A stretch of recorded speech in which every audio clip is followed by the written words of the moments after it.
Hello viewers, আসসালামু আলাইকুম। এই যে দেখুন, এটা হচ্ছে আমার ভেরিগেটেড ভায়োলেট। অনেকে এটাকে চাইনিজ ভায়োলেট বলে, তবে চাইনিজ ভায়োলেটের পাতাগুলো একদম সবুজ থাকে এবং ফুলগুলো কিন্তু সাদা বেগুনি বিভিন্ন ধরনের হয়। তবে ভেরিগেটেড ভায়োলেট আমার জানা মতে এখনও পর্যন্ত ফুলগুলো শুধু ভায়োলেট রঙের ফুলগুলি হয় এবং গাছটা বেশ ঝাঁকড়া হয়। এগুলো কাটিং থেকে খুব সহজে গ্রো করা যায়। আমার গাছটা দেখুন বেশ ভালোভাবে হেলদিভাবেই রয়েছে।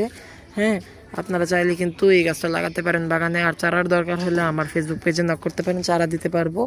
আর এখানে সাইড দিয়ে দেখুন, আমার কাছে কারি পাতার যে গাছটা রয়েছে তার নিচে বেশ কিছু চারা রয়েছে, সেগুলো নিতে পারেন। অরিগেনো গাছের অভাব নেই, অরিগেনো গাছ না খেতে খেতে গাছের অযত্নে একদম অবস্থা খারাপ।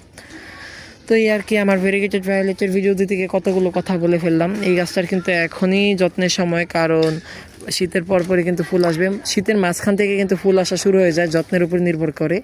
তো এই গাছটা কিন্তু বাগানীদের কাছে মাস্ট বি থাকা দরকার, কারণ এই গাছের ফুল কিন্তু বেশ সুন্দর। ধন্যবাদ সবাইকে, আসসালামু আলাইকুম।